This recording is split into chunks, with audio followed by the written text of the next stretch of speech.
¿Listo? Sí. Va, que va. Bueno, antes de empezar, me gustaría dar la bienvenida a un primo, más que un primo, un familiar, considero un amigo, el licenciado en Economía y tiene una maestría en Políticas Públicas. Mi primo Raimundo Navarro. Un gusto, Quique. tenerte Gracias por aquí, invitarme. Esta es en tu casa, Encantado. todo lo que se te ofrezca. Se pasó a comentar, mi primo también está estudiando una licenciatura en Derecho, que está, ¿me has contado a mitad de carrera? ¿Un poquito más de mitad de carrera? A 3/4. Ok, perfecto, Rayo. Bueno, te comento sobre lo que vamos a hablar, ¿vale? Te voy a hacer 3 preguntas sobre el tema. Son 3 temas. El primer tema es el derecho, seguido por la economía y la política, ¿va? De acuerdo.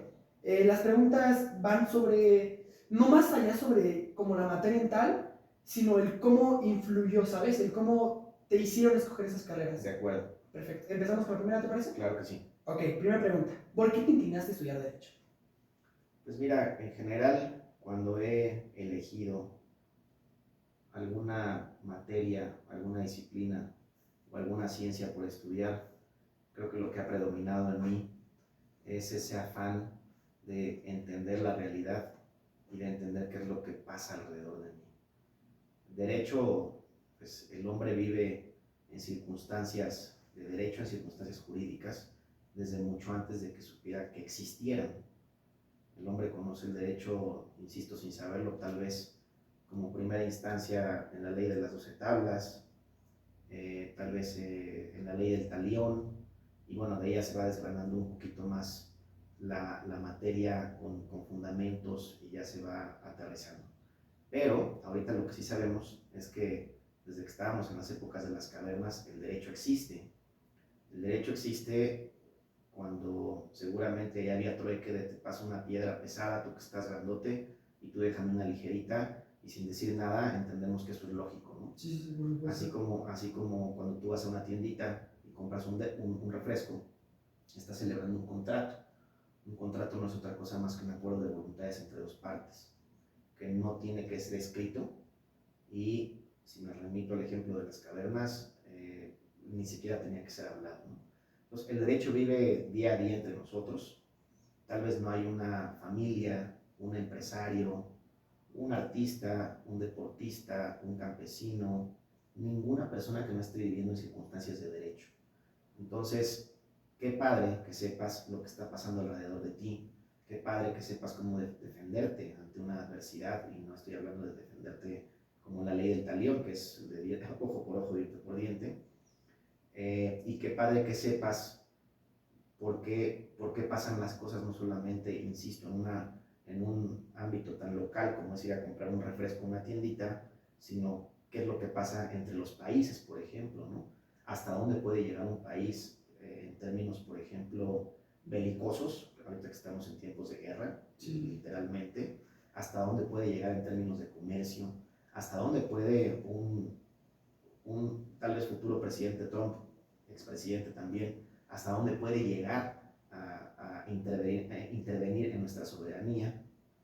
Y no se diga si estás trabajando en un negocio, en una empresa, en la política, en un banco, en tu parcela, en tu bodega, cualquier cosa donde estés, creo que es muy conveniente que sepas hasta dónde puedes llegar, hasta dónde pueden llegar tus competidores, hasta dónde pueden llegar tus clientes, hasta dónde pueden llegar tus proveedores, hasta dónde puede llegar la policía, hasta dónde puede llegar un fiscal, etc., etc., ¿no? Entonces, en resumen, creo que fue este deseo de entender qué es lo que está pasando a mi alrededor, qué es lo que está pasando en el Estado, qué es lo que está pasando en el mundo, de dónde viene, cómo se rige, cómo se norma la conducta de los seres humanos en sociedad. El derecho es un conjunto de normas jurídicas que regula la conducta del hombre en sociedad.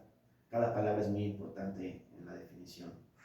Son normas, tienen que ser normas jurídicas, no estamos hablando de normas, por ejemplo, religiosas. Sí. Hablamos de la conducta del hombre, hablamos del hombre, pero hablamos del hombre en sociedad, no de un hombre solo en una isla, ahí no hay derecho, por ejemplo, ¿no?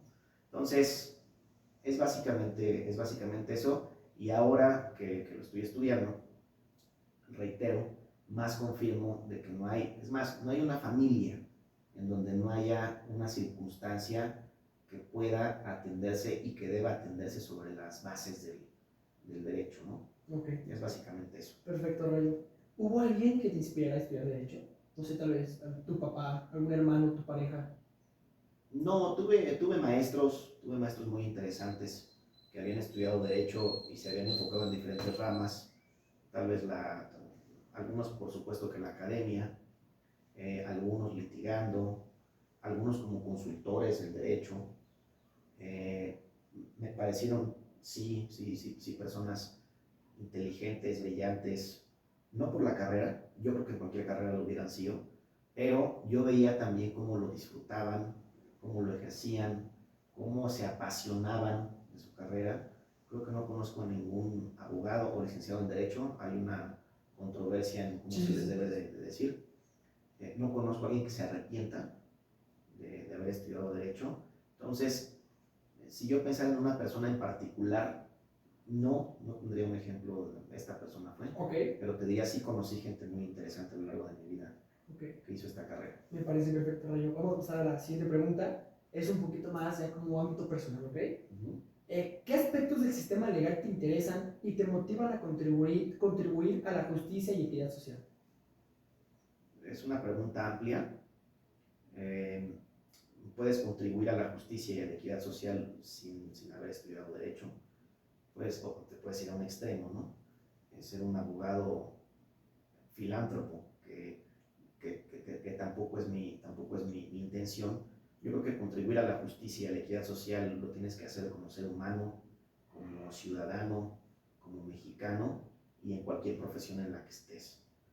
¿Cómo sí contribuir? Y yo creo que sí lo he hecho, aunque sea en periodos muy pequeños, muy cortos.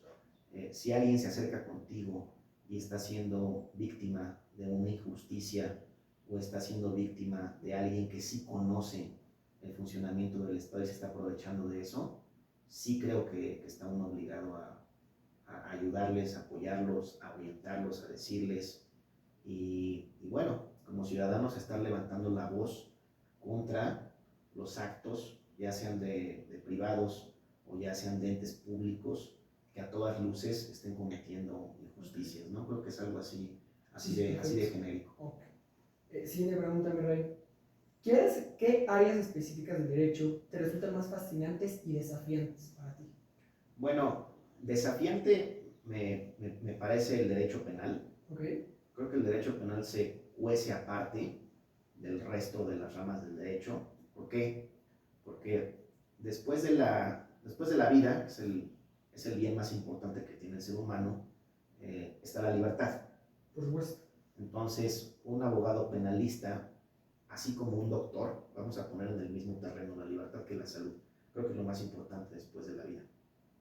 Un abogado penalista tiene en sus manos el segundo bien más preciado del ser humano. Reitero que en este caso es la libertad. Yo creo que es el más desafiante, yo creo que es el que requiere de sangre más fría, yo creo que no es para cualquiera. Sí me resulta interesante, le tengo mucho respeto, le tengo inclusive precaución.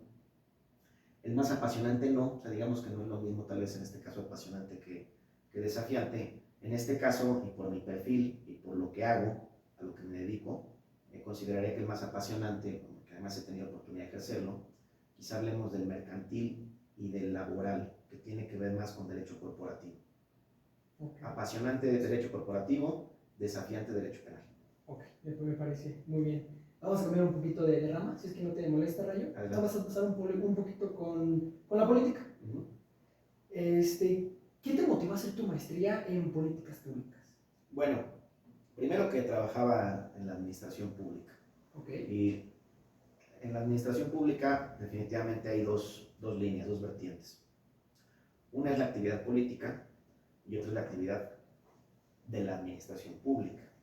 La política, bueno, es algo que ya no vamos ahorita tal vez a definir lo que es política, pero sí podemos hablar de que administración pública es un tanto más técnico, es un tema 100% administrativo, pero sobre un marco escrito exclusivamente para quienes están administrando y ejerciendo los recursos del Estado.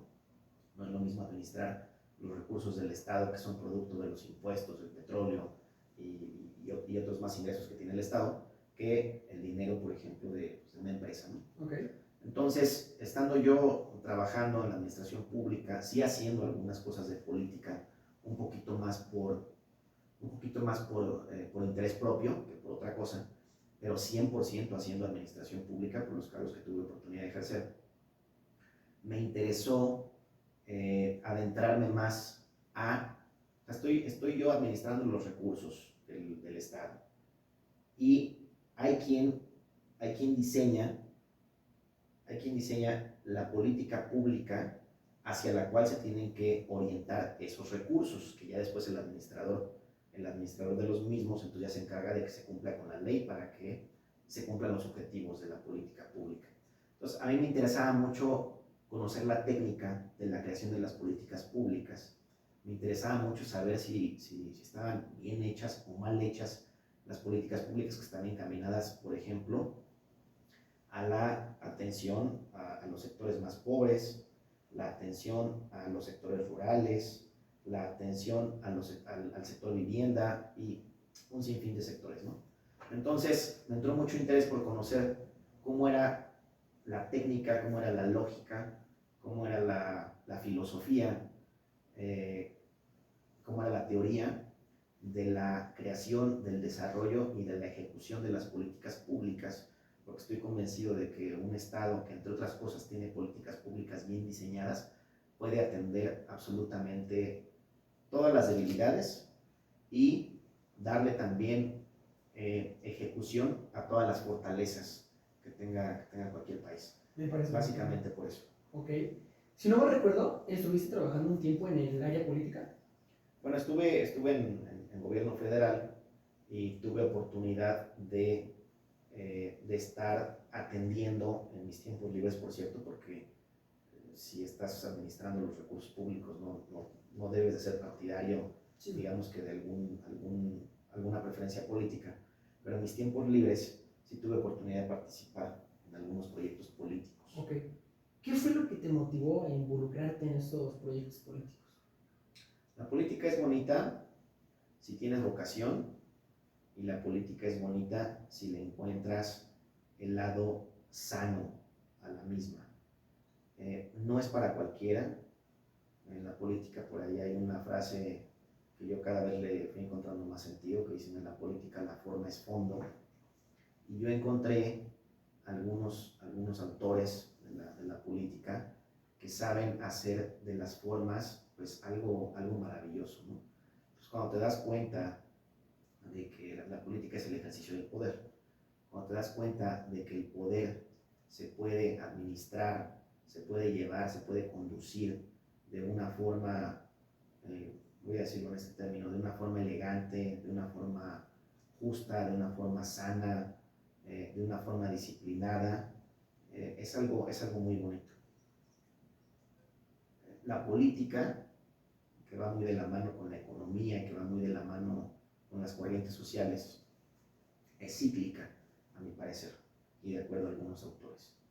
Y ha habido periodos de la historia en donde hemos tenido políticos, por ejemplo después de la Segunda Guerra Mundial, donde tuvimos una camada de políticos muy brillantes. Por supuesto. Que cada uno que lo estudias o lo leas es algo fascinante.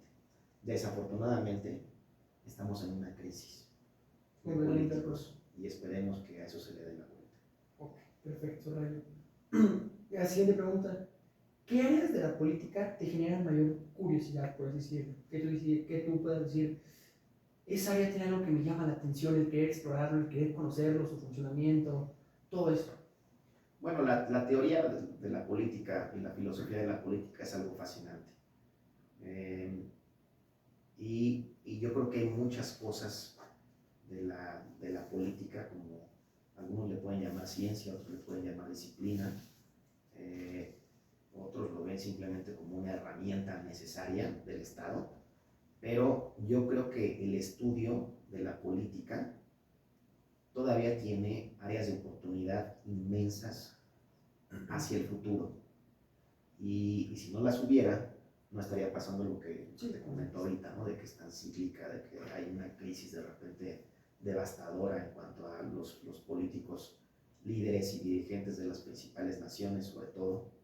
Entonces, en resumen, lo que me gusta de la política es que si la estudias, si la entiendes y si tienes interés de ponerle cara hacia el futuro, seguramente puedes pasarte una vida de profesionista sumamente interesante haciendo esto. Es diferente a la grilla.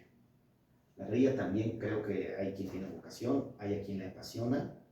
A mi parecer, no es lo más exquisito de la política, la grilla. Lo más exquisito de la política es verla como una ciencia y es verla como esta disciplina a la que todavía hay que hacerle mucho, hay que corregirle mucho, hay que contribuirle mucho. Perfecto, Ray. La última pregunta para cerrar el ámbito político. ¿Te gustaría contribuir con algún cambio social y o político dentro de la comunidad? Si es así, ¿cuál sería? Sí, siempre me ha llamado eso la atención, no solamente a nivel comunidad, a lo mejor a nivel entidad federativa, a nivel nación. En algún momento sí me llamaba mucho la atención tener un cargo de elección popular, por ejemplo. No tenía muy claro en ese momento tal vez qué iba a hacer. Sí había pensado, por ejemplo, en iniciativas para el Poder Legislativo, que, bueno, para cristalizarlas sí se tiene que hacer mucha grilla. Sí, sí. Creo que es la parte bonita de la grilla, que hagas grilla para cristalizar un proyecto que sea benéfico, por ejemplo, para la población, ¿no? En resumen, ¿qué me gustaría? Tal vez participar en el Poder Legislativo y tal vez poder crear, acompañar y ejecutar iniciativas que sean de interés social y que sean en beneficio de los más necesitados. Perfecto. Definitivamente. Cambiando un poquito de ámbito, pasamos un poquito al lado económico. Si no estoy mal, hace un buen tiempo me dijiste que tu papá se involucró mucho en el estilo de que tú estudiaras economía. ¿Es todo esto en lo correcto? Hasta cierto punto. Ok. ¿Por qué decides estudiar economía? En lo que mi papá se involucró fue cuando yo le puse la baraja de opciones de lo que quería estudiar y sin meterse en muchos problemas, me dijo, ¿cuál de las opciones es la más difícil? ¿Cuál es la más desafiante? ¿Cuál sería el mayor reto? Y le dije, economía. En la escuela donde estudié me dijeron que las 3 carreras más difíciles eran economía, era ingeniería biomédica y era ingeniería mecatrónica. No eran mis opciones. Perdón que interrumpa yo. Estudiaste en el TEC, ¿verdad? Sí, TEC de Monterrey. Y mis otras opciones a lo mejor no vienen ahorita al caso, o tal vez sí. En ese momento también era psicología, también era derecho y por ahí creo que estaba sociología. Y me dijo mi papá, ¿cuál es la más desafiante? Dije, no, pues definitivamente economía, porque además los números sí me cuestan trabajo, las matemáticas sí me cuestan trabajo. Sí. O sea, no estoy en blanco, pero sí me cuestan trabajo Por en supuesto. contraste con otros compañeros que parece que las estaban inventando, ¿no? Uh-huh.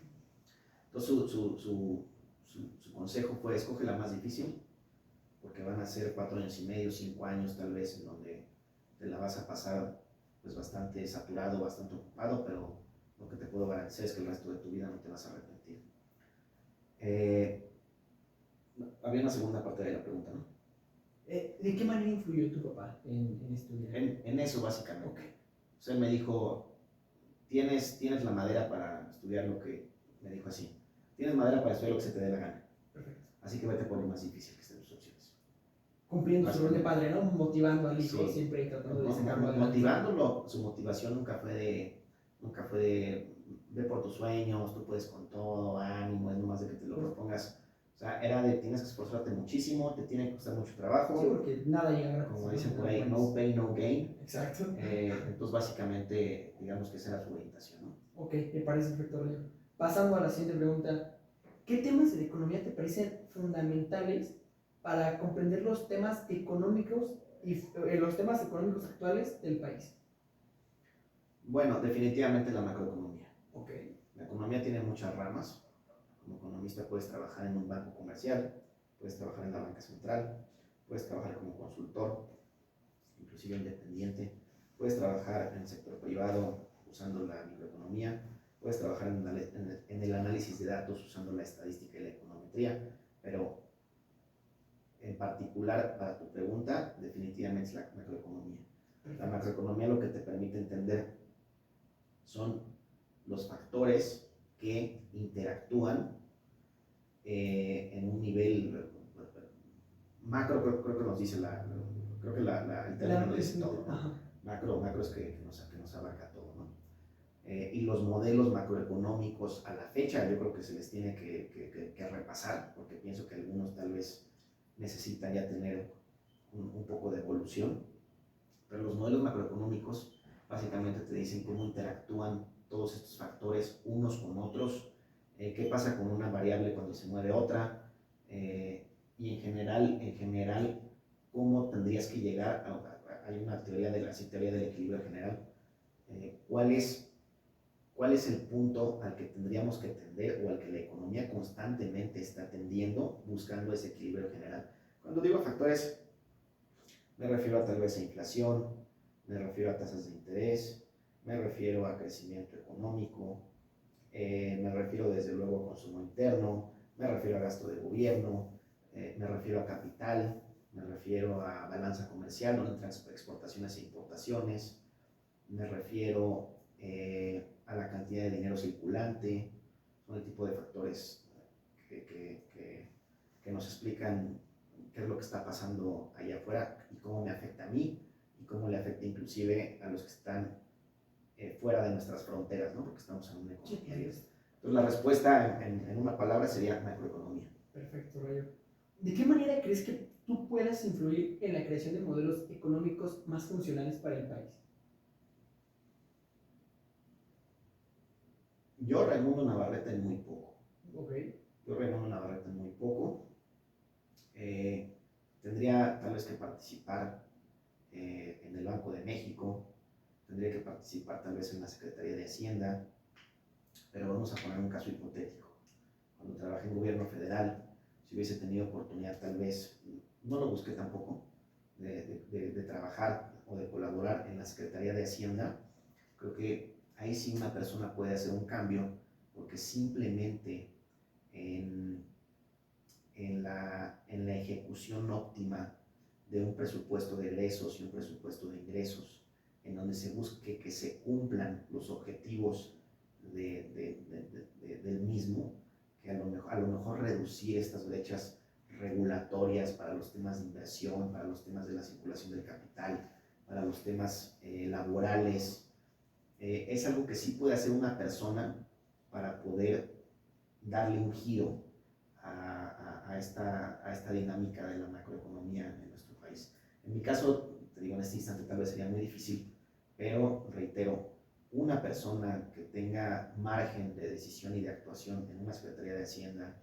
un poquito menos en una Secretaría de Economía, pero en un Banco de México, sí puede hacer mucho, insisto, en reducir la regulación, en agilizar los tiempos de ejecución y en buscar el cumplimiento eficiente de un presupuesto de egresos y de ingresos que, claro, esté bien hecho, ¿no? Ok, por supuesto. Ya casi para terminar, Rayo, ¿nos podrías recomendar algún libro? No importa que no esté relacionado con el derecho, la economía o la política. Algún libro que digas, este libro tal vez me abrió la mente y me hizo ver las cosas de manera distinta.